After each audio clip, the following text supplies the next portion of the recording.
ओमित्येकाक्षरं ब्रह्म व्याहरन् मामनुस्मरन्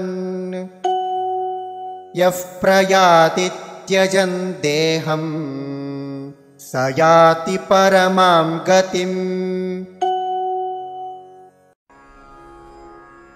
ओम इति एक अक्षरं ब्रह्म व्याहरन् माम् अनुस्मरन् यः प्रयाति त्यजन् देहं सः याति परमां गतिम्।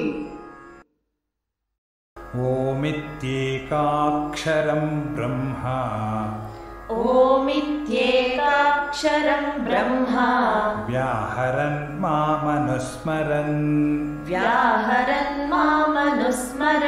यः प्रयाति त्यजन् देहं स याति परमां गतिम्।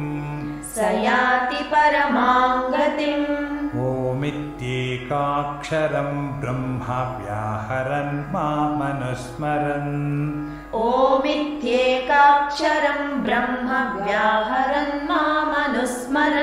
यः प्रयाति त्यजन् देहं स याति परमां गतिम्।